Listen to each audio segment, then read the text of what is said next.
반갑습니다, 수험생 여러분. 우리 이제 남은 부분 경제생활에 대해서 이제 마무리를 좀 하도록 하겠습니다. 그래서 오늘은요, 지난 시간에 이어서 31번부터 한번 들어가 볼게요. 고려시대 상업과 금융에 대한 설명으로 잘못된 것. 그래서 이제 상업과 금융에 대해서 나왔네요. 상업, 금융은 고려라고 했지만 여러분들 조선과 비슷한 맥락에서 생각해 주시면 좋습니다. 그래서 항상 고려부터 해서 조선 전기까지는 농업 중심의 국가였다. 요거 하나만 좀 기억을 해주시면 문제가 쉽게 풀리죠. 그래서 농업 중심 국가였다.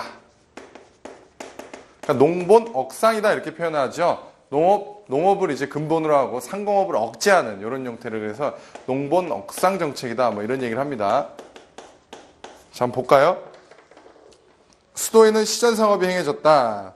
화폐가 교환의 주된 수단이 되었다. 그래서 화폐가 아니라 주로 현물로 교환을 했죠. 곡식이나 아니면 뭐 포 이런 걸로. 그래서 곡물이나 포, 자 이런 걸로 이제 주로 교환을 했다 이거예요. 그래서 해설에도 곡식과 포 이런 얘기 나오죠. 상평창과 경시서가 물가를 조절하였다. 그래서 상평창 물가 조절 기간, 경시서는 상행위를 감독했던 기간, 맞는 얘기죠. 고리대의 성행에 대응하여 각종 보가 설립되었다. 그런데 보도 고리대로 변질하더라 이거예요. 자, 32번은 가볍게 보시면 될 것 같고요. 33번으로 한번 넘어가 볼게요. 고려시대 경제활동에 대한 설명으로 틀린 것. 개경에 시전을 설치하여서 관청과 귀족들이 이용하게 하였다. 이게 맞는 얘기죠. 개경에 이제 수도의 시전상인들. 쉽게 말하면 시전상인은 여러분들 시장이 아닙니다. 시장하고 좀 다른 개념이에요. 시전상인들은 관허상인이라고 생각하시면 돼요. 수도 개경에 두었던 국가의 이제 허가를 받고서 나름대로 어떤 이권을 챙겼던 그런 관허상인이다. 이게 시전상인이고요. 무역활동에 있어서 외국과의 무역이 활발하지 못하였다. 여러분들 병란도라고 들어보셨나요? 병란도? 병란도가 바로 고려시대 때 굉장히 무역이 번성했던 그런 증거죠. 아라비아 상인도 오고 갈 정도로. 그래서 틀렸죠. 농업기술의 발달로 수리시설 12법이 발달하였다. 나머지 리을번. 승려 노비가 배, 모식, 기와 술, 소금 등을 생산하였다. 그래서 사원 수공업이라든가 아니면 소수공업 이런 얘기를 지금 같이 이제 맞물려서 할 수 있는 거죠. 해설이 굉장히 자세히 나와 있습니다. 그래서 한번 읽어봐 주시면 좋을 것 같고요. 저는 이 정도 설명하고 34번으로 한번 넘어가 볼게요. 조선시대의 다음과 같은 토지제도가 변천하는 과정에서 나타난 특징에 해당하는 것. 그래서 지난 시간에도 보긴 봤지만 우리가 맛배기만 받고 좀 자세히 한번 다뤄볼게요. 자, 지금 과전법에서 태조 때 이제 그 다음에 직전법, 세조 때 직전법으로 그 다음에 성종 때 관수관급제로. 자, 이런 얘기를 하는데 이 지금 토지제도가 나오면 여러분들, 자, 토지제도가 나오면 관리의 월급을 생각하면 쉽다 그랬죠. 관리의 월급. 그러면은 과전법 하에서는 어떤 형태를 취하냐면 전직관리와 현직관리에게 모두 수조권을 부여하는 이런 형태예요. 그래서 이거 토지에 대한 수조권을 분급하는 거라 그랬죠. 토지에 대한 수조권을 부여한 거다. 이거 수조권을 지급한 거다. 자, 소유권 아니라 그랬어요. 수조권을 지급한 건데 과전법 하에서는 전직관리와 그 다음에 현직관리에게 모두 수조권을 지급하게 돼요. 자, 무슨 말이냐면 경기도에 예를 들어 토지를 이렇게 자, 이렇게 여기 요 토지를 한번 예를 들어 볼게요. 여기를 이제 막 쪼갤 거 아니에요. 이렇게 쪼갤 거 아니에요. 쪼개서 요 부분에 대해서 이제 토지를 일정 관리에게 수조권을 부여했어요. 여기서 이제 막 농민들이 농사를 지을 거 아니에요. 그죠? 여기 뭐 이제 뭐 밭도 갈고 여기서 이런 형태를 할 거 아니에요. 그죠? 그런데 A라는 관리가 부임을 해서 이들에 대해서 이제 세금을 걷어가요. 이제 현직 관리죠. 그러니까 얘가 이제 퇴임을 했단 말이에요. 퇴임을 하고 B라는 관리가 와서 이제 그럼 얘는 이제 전직이 되는 거고 그럼 얘가 이제 현직이 되는 거죠. 그럼 이게 무슨 도대체 어떤 형태예요? 전직 관리와 현직 관리가 모두 다 여기서 세금을 걷어간 형태예요. 굉장히 그 폐단이 많았겠죠. 그래서 나타난 게 이제 직전법이다. 이건 현직 관리에게만 수조권을 이제 지급하는 이런 형태예요. 근데 이 지금 수조권을 행사하는 데 있어서 이게 법정액이 있음에도 불구하고 이제 자기 마음대로 막 이제 수조권을 행사한단 말이에요. 그러다 보니까 나중에는 관수관급제, 국가가 수조권을 직접 행사해서 관리들한테 배급하는 이런 형태를 취하게 되는 거예요. 그래서 다시 말하면 이를 감으로써 국가의 토지 지배권을 지금 강화하고자 하는 겁니다. 자, 국가의 토지 지배권을 강화하고자 하는 건데, 물론 의도는 이거지만 그 뒷구멍으로, 다시 말하면 뒷구멍으로 더 어떤 폐단이 많이 나타납니다. 이를테면 지주전호제라는 게 나타나게 되죠. 관리들이 이제 돈 많은 어떤 양반들이 자기 토지를 통해서 이제 그걸 경작자한테 맡기고 그 다음에 나중에 반띵해가는 이런 형태. 그래서 토지 지배권은 강화하고자 하는 의도는 맞습니다. 그래서 답이 1번에 국가의 토지에 대한 지배력을 강화하기 위한 거다. 정답이고요. 자, 35번은 이제 화폐대 내용이 쭉 나와 있네요. 건원중보, 저하, 은병, 상평통보. 그럼 당연히 마지막 상평통보가 뒤에 돼야겠죠. 그래서 이것만 알아도 이거 문제 맞출 수 있는데, 사실 여러분들 여기 나와 있는 날짜라든가 이런 것들도 좀 기억을 해두세요. 연도라든가. 그래서 답이 1번으로 해주시고, 36번 조선 초기의 경제생활에 관한 설명으로 옳은 것. 12법의 발달로 휴경지가 없어졌다. 자, 12법의 발달 자체는 고려 때 나타나지만 12법 거름 주는 기술의 발달로 노는 토지가 없어졌어요. 휴경지가 없어졌다. 자, 이것은 바로 조선 들어가서입니다. 그러니까 예전에는 여러분들 그 12법이 발달하지 않았기 때문에 토지를 이제 영양분이 다 되면 이제 묵혔단 말이에요. 놀렸단 말이에요. 근데 이게 거름 주는 기술이 발달하다 보니까 막 인분도 갖다 푸고, 그죠? 좋은 뭐 이제 낙엽 같은 것도 많이 쓰고 그러다 보니까 휴경지가 소멸하더라 이거예요. 상공업이 발달했다. 일단 틀렸죠. 조선 초기라 그랬으니까 바로 틀렸죠. 영농 기술이 발달하여 모내기법과 이모작 기술이 전국적으로 널리 보급됐다. 그래서 이양법 굉장히 중요하다 그랬잖아요. 그래서 이양법은 조선 후기나 들어가서야 보편화됩니다. 틀렸고요.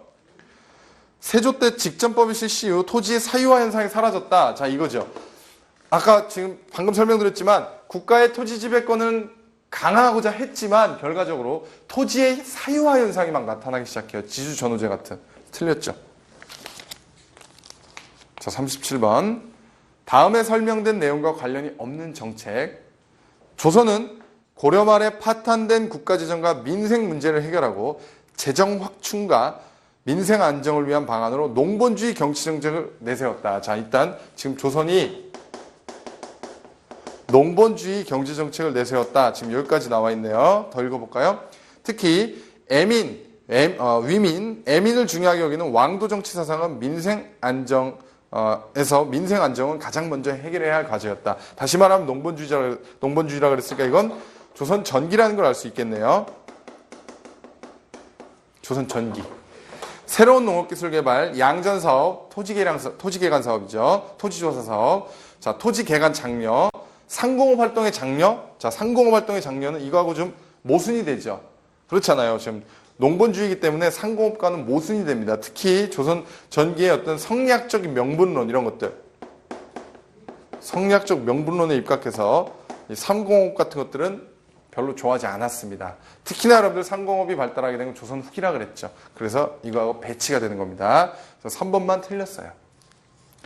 38번. 조선 전기의 다음과 같은 정책을 추진하였던 인물. 굉장히 중요하죠. 향약. 그래서 향약 같은 것들. 그래서 이거는 일종의 지방 향촌 자치규약을 얘기하죠. 향촌 자치규약. 그래서 향촌 자치를 굉장히 강조했던 세력들이 바로 사림이죠. 사림이 강조했던 건데, 사림 중에서도 굉장히 혁신 정치를 유명했던 조광조에 대한 내용입니다. 그래서 혈량과는 뭐냐면요, 쉽게 말하면 과거 제도를 너무 엄격하게 시험 위주로 하는 게 아니라 면접을 통해서 선발하자 이거예요. 그러니까 천거 제도. 추천, 공납의 폐단을 시정할 것, 불교 도교와 관련된 종교 행사를 폐지할 것. 그래서 도교 행사를 주관하던 기관이 소격서거든요. 그래서 소격서를 폐지할 것을 주장했다 이거예요. 모두 조광조와 관련이 있습니다. 조광조와 관련이 있고요. 이 조광조의 어떤 혁신 정치는요, 조광조 혁신 정치는 사화 중에서도 이제 여러분들이 한번 들어보셨을 거예요. 그래서 이 사화의 원인이 되죠. 그렇습니다. 그래서 기묘사화의 원인이 되더라 이거예요. 자, 요 정도. 자, 39번. 조선 성종 때 국가가 직접 세금을 수취하게 된 이유로 가장 알맞은 것. 이걸 얘기하는 거죠. 관수관국제. 그래서 수저권을 가진 양반 관료가 이를 남용하여 과다하게 수취했기 때문에, 그래서 즉 관리들이 나가서 직접 수저권을 조사해갖고 그걸 이제 걷어서 분급해준 이런 형태. 이게 나중에 이제 관수관국제 이후에 점점 수조권 개념이 없어집니다. 그래서 녹봉제가 나타나게 돼요. 녹봉제는 뭐냐면 이제 국가가 현물로 지급을 하는 거죠, 월급을. 그래서 이때 들어가면 이제 수조권 개념이 없어지는 거예요. 그러면서 토지의 어떤 사유화 현상이 굉장히 급속도로 파급되는 이런 형태가 나타나게 되죠. 자, 넘어가 볼까요? 40번.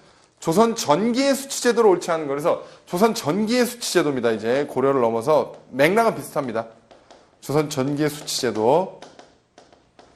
그래서 기본적인 맥락은 비슷해요. 자, 조세. 조세는 이제 전세라고도 합니다. 그래서 토지세를 징수하는 거고. 그 다음에 이제 역. 역은 두 가지라 그랬죠. 요역과 군역. 그 다음에 공물 또는 공납. 그래서 이거는 특산물을 내는 거라 그랬는데 이게 굉장히 아주 그 폐단이 심했다 그랬어요. 공물이. 참고로 여러분들 나중에 이게 이제 영정법이 되는 거고, 그 다음에 이제 이게 균역법이 되는 거고, 특히 이제 요걸 개편한 거죠. 균역법. 그래서 이게 이제 대동법이 됩니다. 조세는 과전법의 경우 수확량의 10분의 1을 냈다.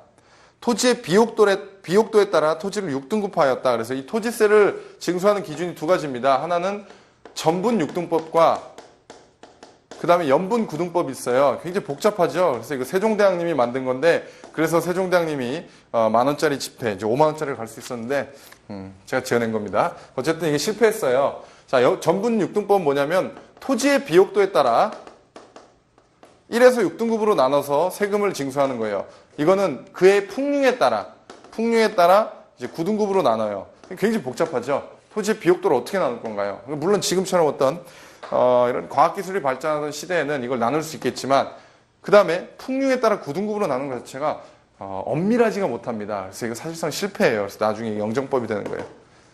통일한 거죠, 통일. 자, 그래서 2번 맞고 3번 맞고, 그래서 3번 연분 9등법, 2번 전분 6등법 나오고 있죠. 조세 액수를 1결당 최고 20도에서 4도로. 그래서 이렇게 일단 기준을 정하고 이걸 이제 차등을 뒀단 말이에요. 4번 틀렸고. 41번. 조선 전기 때 농업 경제에 대한 내용으로 틀린 것. 반농사는 조보리콩의 2년 3작.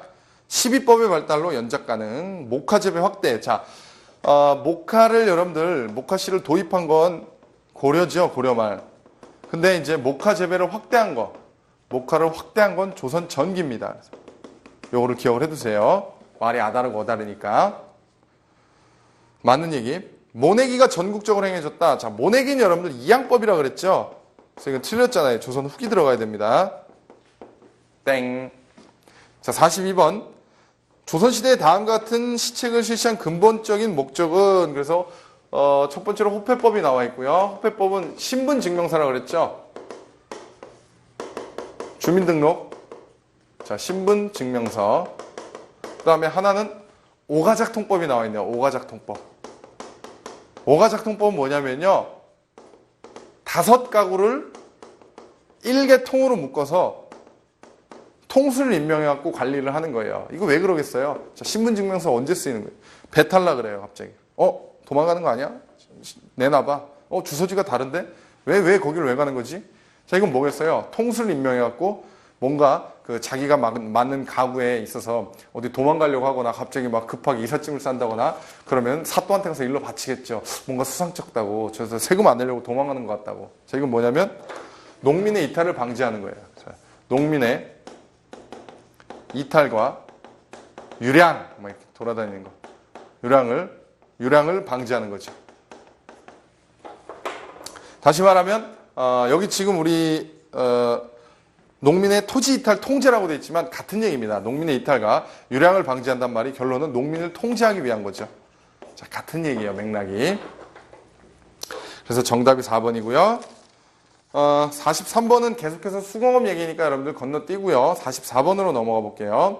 다음 괄호 안에 들어갈 두 지역으로 바르게 묶인 것. 이것도 굉장히 좋은 문제인데, 조선시대에 각 9년에서 거둔 조세는 지금 조세를 9년에서 거둔 다음에 이걸 이제 창고로 운반한단 말이에요. 그래서 강가나 바닷가에 조창으로 운반하였다가 경창으로 우송하였으나, 이렇게 이제 경창으로 운송을 했단 말이에요. 이건 이제 쉽게 말하면 조세를 걷어서 한 곳으로 이제 몰아넣는 이런 과정을 얘기하는데 특정 지역이 있어요. 특정 지역은 이걸 직접 썼어요. 왜냐하면 군사 경계 지역이라고 할 수 있겠죠. 다시 말하면 어떤 이게 중국과 밀접해져 있는 이런 북쪽 지역 있죠. 북쪽 지역. 그래서 이런 군사 경계 지역은 이걸 익류 지역이라 그래요. 익류 지역. 자, 익류 지역이라 그래 갖고 이거를 국방비나 아니면 사신 접대비로 직접 쓴단 말이에요. 요걸 얘기하고자 하는 거예요. 그래서 이거 익류 지역이다 이게요. 그래서 평안도와 함경도에 거둔 조세는 군사비 사신 접대비로 현지 사용하였다. 익류 지역. 자, 45번 넘어갑니다. 다음 밑줄 친 계층에 대한 설명으로 옳은 것. 조선시대의 혼인 형태는 일부 일처를 기본으로 하였지만 그래요. 남자들은 첩을 드릴 수 있었다. 양반들의 처와 첩 사이에는 엄격한 구분이 있었고 첩의 자식은 처가 낳은 자식에 비해 차별을 받았다. 그래서 이 첩의 자식을 여러분들 서얼이라 그래요. 서얼. 첩의 자식을 이걸 서얼이라 그러는데 서얼 차대법이 있었죠. 그래서 이런 어떤 아무리 양반 자식이라도 이러한 첩의 자식은요 이게 중인 취급을 받았어요. 중인. 그래서 이제 어떤 문무 이런 고위 관료로 올라가기 힘들었고 주로 이제 기술관으로 많이 나갔죠. 기술관으로 많이 나갔는데 이게 정조 때 가서 이런 것들이 굉장히 많이 개선을 이루게 됩니다. 정조 때 가서.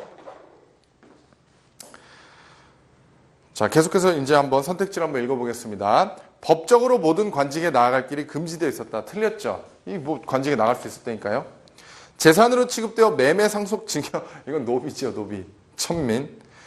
풍원이라고 불렸으며 조세 공물의 징수를 담당하였다. 풍원에 대한 설명은 여러분들 나와 있죠. 양반층에 해당된다고. 18, 19세기에 수차례 집단 상소로 하여 허통이 이루어졌다. 허통이 그런 거예요. 통하는 거예요. 주요 관직으로. 그래서 이게 주로 정조 때 이런 어떤 허통 정책을 많이 취하게 됐죠. 그래서 정조와 관련이 있습니다. 자, 넘어가 보죠. 46번. 다음 중 조선 전기 중앙집권체제의 확립을 위한 정책에서 조세 수입의 확대와 관련이 있는 것. 그래서 이번 문제는 조세 수입의 확대와 관련이 있는 것을 찾으시면 됩니다. 먼저 진관체제. 여러분들 진관체제는 군사제도와 관련이 있으니까 일단 제껴주시고요. 그 다음에 사창제가 지금 나와 있는데 사창제도 어떻게 보면 조세 수입 그래요. 이게 뭐 고리대로 변질하면서 조세 수입이 될 수도 있겠지만 근본 목적은 그게 아니에요.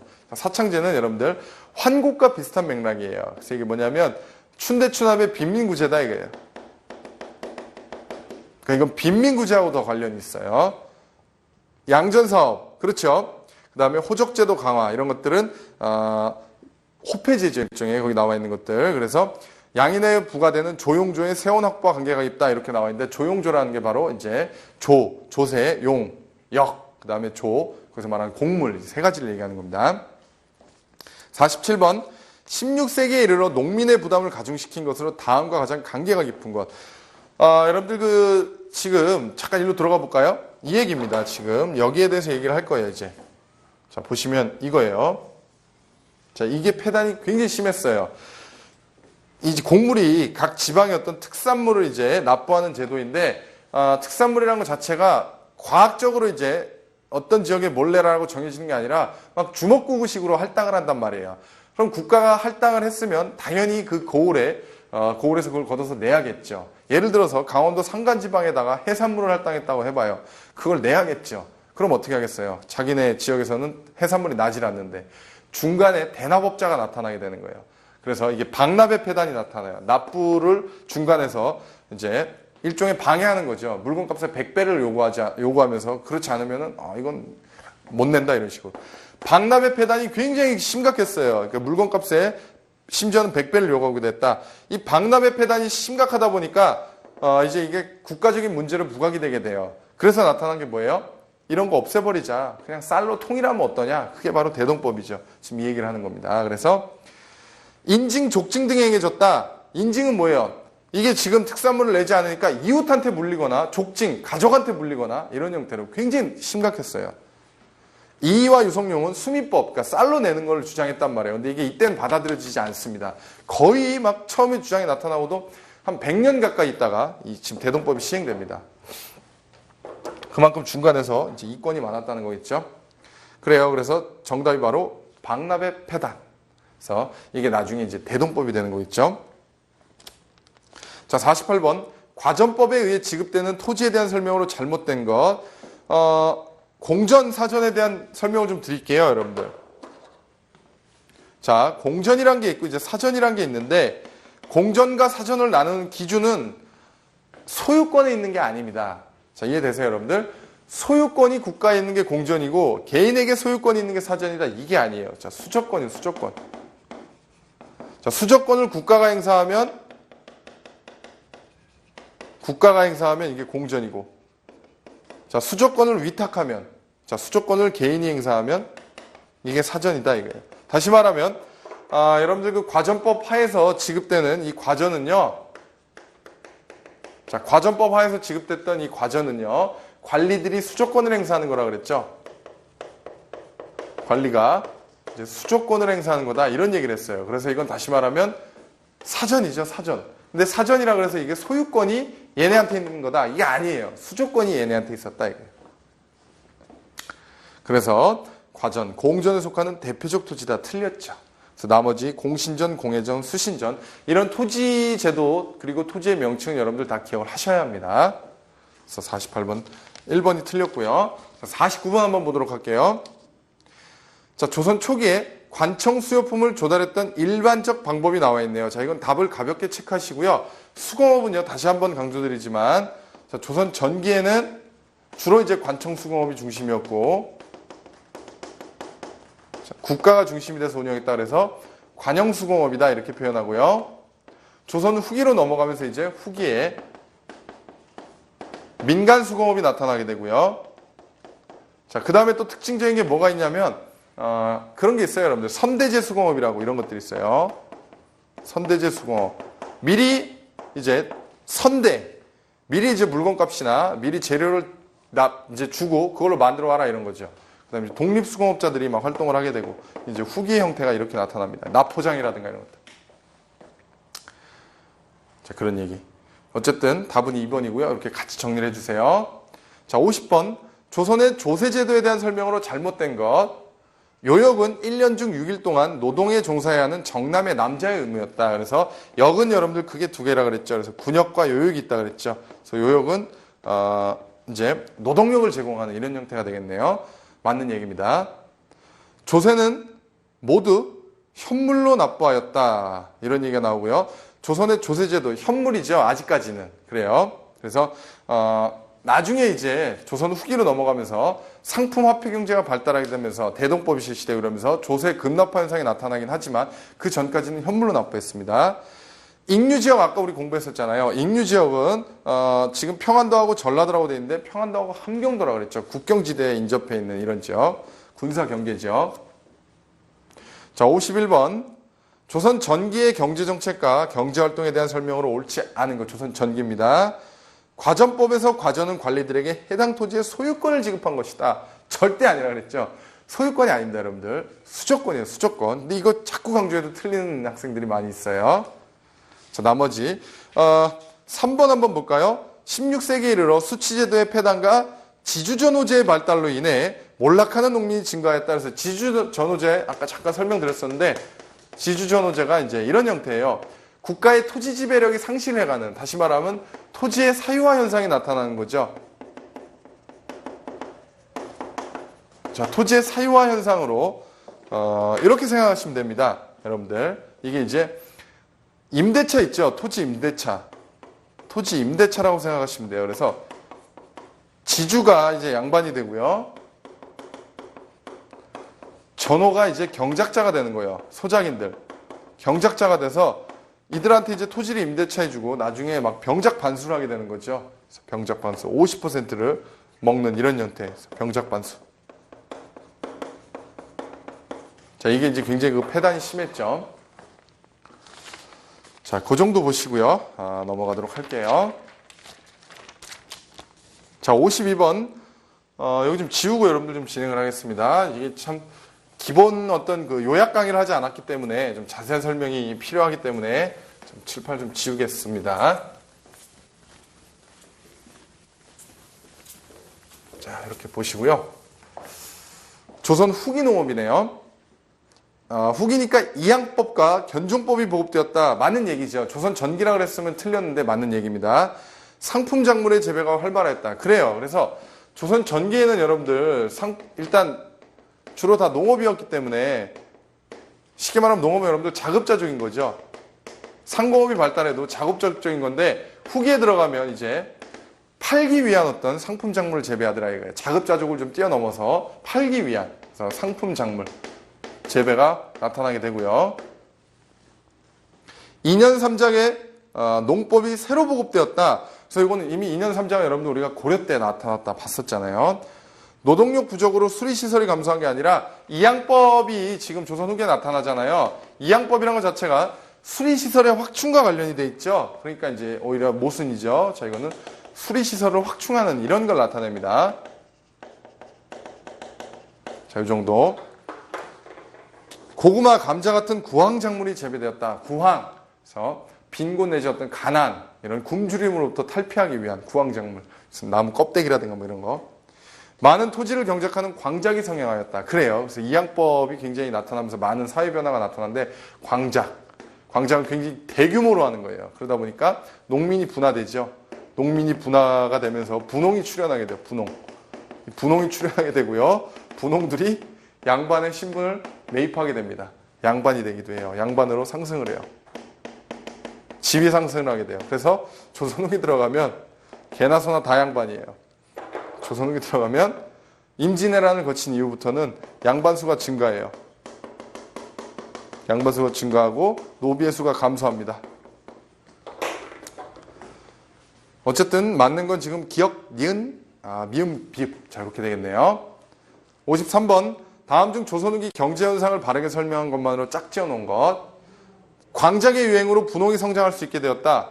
방금 설명드린 거. 납포장. 납포장은 일종의 여러분들 공장이라고 생각하시면 돼요. 공장인데 이제 수공업자들이 이제 이 수공업을 통해 갖고 포로서 세금을 낸단 말이에요. 삼배 같은 어떤 그런 천. 자, 선대제 수공업이 성장할 수 있게 되었다. 잠체 성행, 잠체가 뭐냐면요. 광산 채굴을 몰래 하는 거예요. 그 잠체라 그래요. 상인들의 자본 축적이 촉진됐다. 세 개 맞고요. 금난 정권의 철폐. 금난 정권 정조 때 가서 철폐하는데 금난 정권이 뭐냐면 조선 전기에는요. 모든 시전 상인에 대해서 독점 판매권을 부여했어요. 독점 판매권. 그걸 이제 금난 정권이라 그래요. 독점 판매권을 부여했다. 그러니까 난전을 금지할 수 있는 권리예요. 그렇다면 특정 상인이 어떤 장사를 하게 되면 그 사람이 독점할 수 있단 말이에요. 그러다 보니까 상공업이 좀 위축되겠죠. 왜냐하면 점포가 굉장히 많아져야 상공업이 활성화되는 건데 특정 사람이 그걸 맡으면 다른 사람이 장사 못하게 하는 거니까 굉장히 그 상공업이 위축되겠죠. 근데 이게 정조 때 가면은요, 이제 유기전, 다시 말하면 6개의 시전 상인을 제외하고요. 유기전을 제외하고 모든 시전 상인의 독점 판매권인 금난 정권을 철폐합니다.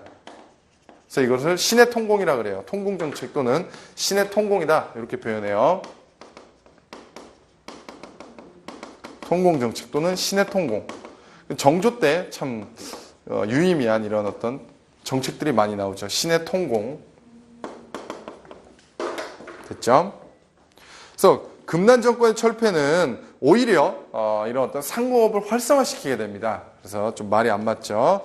공인활동의 위축? 이건 사실 관련이 없습니다, 여러분들. 공인은 대동법 실시 결과 등장한, 대동법의 실시 결과 공인이 등장하게 되는데요.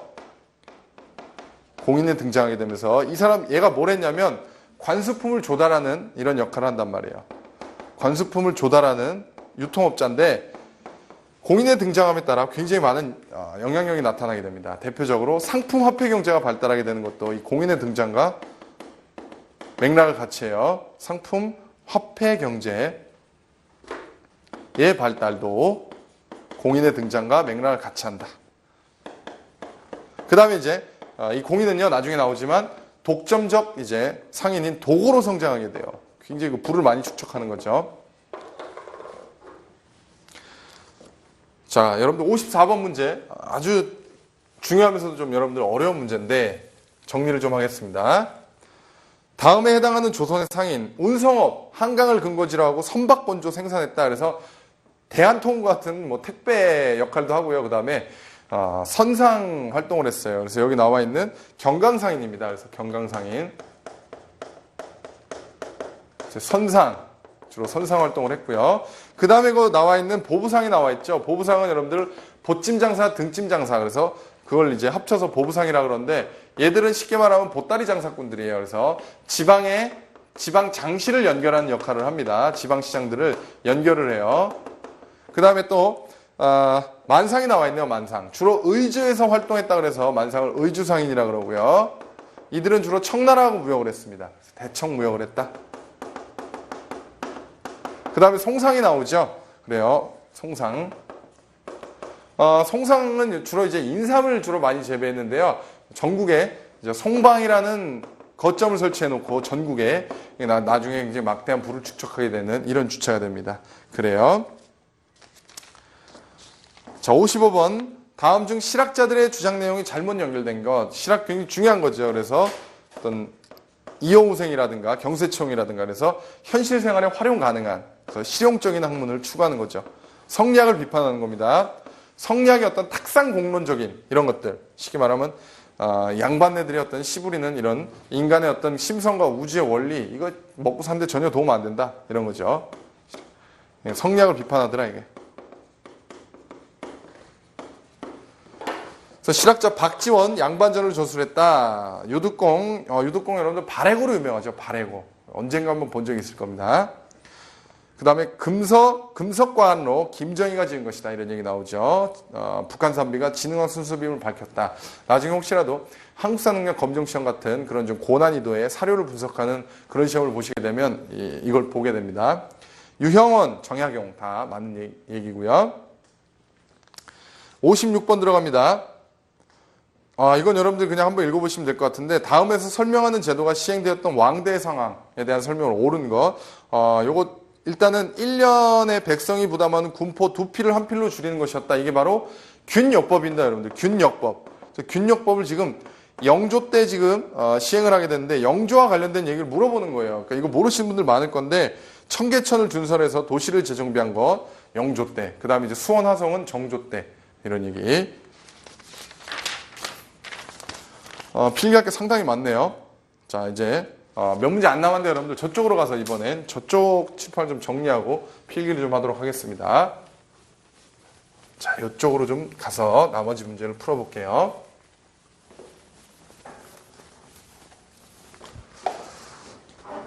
자, 57번 볼게요. 다음은 조선 후기의 경제면의 동향이다. 이러한 사실들의 결과로 나타난 현상, 광작의 유행, 그 다음에 이양법의 발달, 도고의 성장, 납포장의 증대 다 했던 얘기입니다. 결과적으로는 농민의 분화를 나타내죠. 농민층의 분화.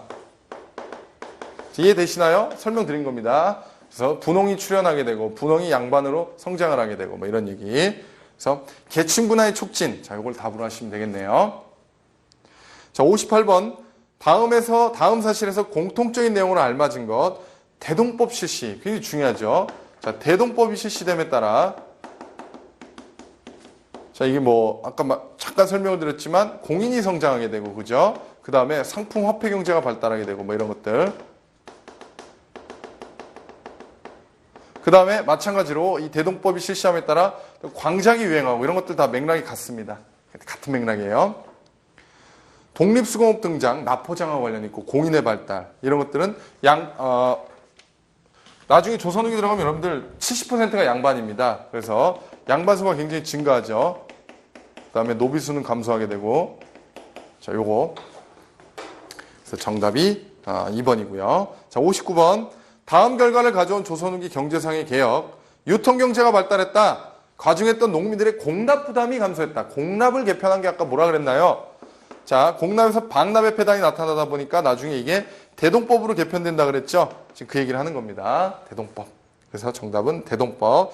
자, 영정법, 균역법, 대동법 3개 수치제도 개편한 거 여러분들 기억하셔야 됩니다.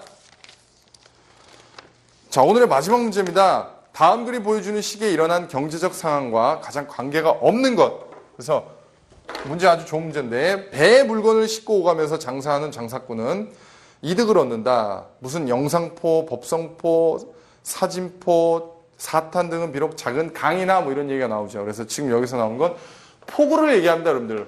포구에서의 활동. 자, 포구에서의 상업활동. 자, 여러분들 이제 그림으로 한번 그려볼까요? 이제 여기가 육지예요, 여러분들. 이렇게 육지가 있고 여기가 육지입니다. 그 다음에 이제 여기 배가 들어오는 나룻배들이 왔다 갔다 하는 그걸 이제 포구라고 그러는데 여기가 쉽게 말하면 이제 강이나 바다예요. 해수면이에요. 그러면은 여기가 지금 포구란 말이에요, 포구. 자, 보시면은 이제 주로 포구에서는 객주하고 여각이 굉장히 많이 돈을 벌었는데, 자, 지금 같은 경우에 여러분들 배가 들어오고 나가는 시간들이 딱딱 공지가 돼 있죠. 인터넷에서도 확인할 수 있고. 근데 이 시대에는요, 배가 언제 들어오고, 물론 나가는 건 확인할 수 있겠죠. 하지만 나갔다가 언제 들어올지 정확하게 모릅니다. 대충은 알겠죠. 뭐 한 이틀 있다 오겠다.